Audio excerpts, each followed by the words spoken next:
আমি কৃষক এবং কৃষির সাথে সম্পর্কিত মানুষগুলোর কাছে যাব, তাদের সাথে কথা বলবো।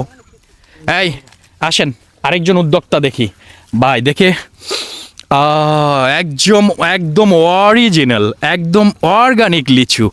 আমরা যে লিচুগুলো গাজীপুর কিংবা ঢাকার শহরে পাই, সেই লিচু আসলে গাজীপুরেরই একটি বৃহত্তর উপজেলা শ্রীপুরের প্রত্যেকটি গ্রামে, এটা প্রত্যন্ত অঞ্চল কিন্তু ব্যাপক লিচু চাষে আগ্রহী। চাই লিচুগুলো একটু কাছ থেকে দেখান তো, আসেন একদম কাছ থেকে দেখাবেন লিচুগুলোকে।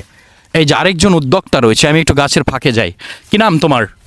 আসসালামু আলাইকুম। আসসালামু আলাইকুম। আমার সালাম দেওয়া উচিত ছিল, সরি। কি নাম তোমার? ফালান। ফালহান। তা এই লিচু গাছগুলো কার, তোমার? হ্যাঁ, আমার ভাইয়ের, বড় ভাইয়ের। বড় ভাইয়ের। আচ্ছা, এবছর তোমরা কত টাকা আয় করতে পারবা আশা করছো? ইনশাল্লাহ যদি আল্লাহ ক্ষয়ক্ষতি না দেয় 4-5 লাখ টাকা আসবে। আলহামদুলিল্লাহ। আচ্ছা, তোমার কাছ থেকে ভাই একটু জানতে চাই,